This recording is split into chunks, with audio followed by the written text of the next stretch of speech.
Well, here with us now is former judge and trial attorney Ashley Wilcott and trial attorney Philip Dubé. Thank you so much for joining us. Thank you for having us. All right, well, Dubé, apologies for that.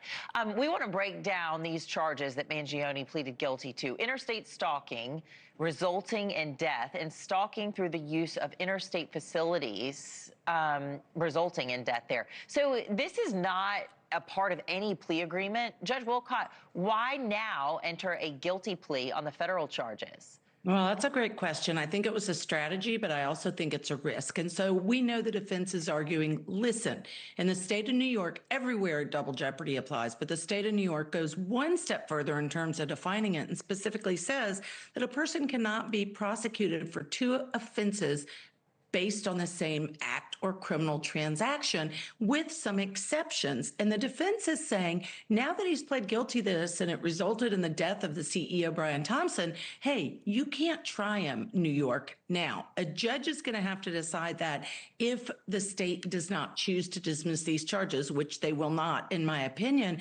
So it's a risk, but notice his words. He didn't just say, I plead guilty to stalking. He went out further to the words that you said and said, I admit that I killed him and that I knew what I did was wrong.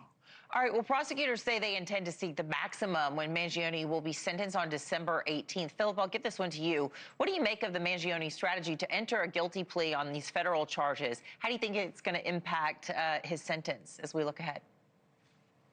Well, to be honest with you, I think it was rather brilliant. He technically, on the federal charges, is looking at life in prison. I mean, if the judge really wanted to, he could really hammer him with life in prison.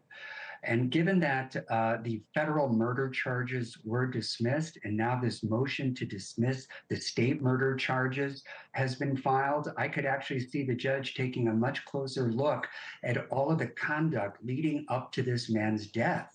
I mean, when you really look at this sort of criminal episode, there was a lot of sophistication and planning involved. And I realize the young man has no record, and certainly he started off with a doozy. But there was a weapon that was used, and it is a homicide. I could see a judge actually giving him life. But based on the guidelines, he could get, I believe, anywhere from 24, I think it is, or 24 to 30 years based on the guidelines. But personally, I think he'll get quite a bit more. Goodness. Judge Wilcott, I'll give this one to you. Let's stick on this double jeopardy storyline because it seems to be the storyline of the day. Mangione's state murder trial is scheduled to begin on September the 18th. Let's go ahead and take a listen to what his defense team said that they would be arguing about double jeopardy. Listen. Mr. Mangione has been unfairly treated since the outset in every way and has successfully fought off terrorism charges and the death penalty, while also fighting at the same time two simultaneous prosecutions in two jurisdictions who are trying to punish him twice for the exact conduct. What do you think, Judge Wilcott? Well, that's what they're saying, but there are some different exceptions to the New York statute, and one of them is if the offenses have substantially different elements and the acts establishing are clearly distinguishable. So you have stalking in the federal court, you have murder in the state court. If I were the prosecution, I would argue those are different, and we can still go forward. So again, I understand the defense's position. I think it's brilliant lawyering, but I'm not going to tell you I'm convinced 100% at the end of the day they're going to win that argument. All right, Philip, I'll give this one to you. We've previously seen Mangione smiling in court. He does have, look, he's got a lot of fans. He's been raising all kinds of cash. These fans, these fangirls especially, they've been lining up outside of the courtroom during his hearings. Take a listen to one woman.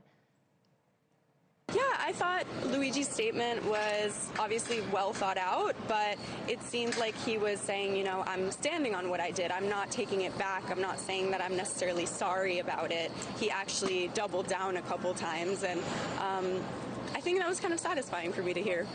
Why would that be satisfying for her to hear, Philip? People really perceive him to be that Joan of Arc freedom fighter taking on corporate America and big tech. Seriously, I cannot tell you how many people are denied medical claims when they put them either through Medicare, through their own private insurance company, and they have to take on these big HMOs and corporate insurance companies in court. And usually they end up losing not because they've lost on the merits, but because they don't have the resources to fight. And even to go to arbitration, usually it's out of pocket unless you prevail. And most people don't have the money to hire counsel. Not to mention, you got to pay for a judge, and some of these private judges can cost $600 an hour. And most people who are on Medicare, they just can't afford it. And this woman, people like her, they are symbols of people who have fallen prey to the insurance industry. And they're happy that there's this David and Goliath phenomenon going on where he wants to take one for the team and go all the way to the mat and see justice through. He is a true freedom fighter in the eyes of these people. All right, Judge Wilcott, I'll just let you weigh in quickly before we go. I mean, his defense team also, they brought that up, in front of all the cameras and microphones there for the press. Were they trying to justify his behavior by saying that he had back pain and medical problems that he had a really tough time navigating? They're trying to put their narrative out to make people sympathetic with him, to get to jurors who, although need to be independent, unbiased, and fair, and they're on a jury, that get the narrative out that there's sympathy and people are not going to want to punish him as you might want to punish a killer. All right, Judge Ashley Wilcott, Philip Dubé, thank you so much for joining us and weighing in. More Morning in America coming up right after this.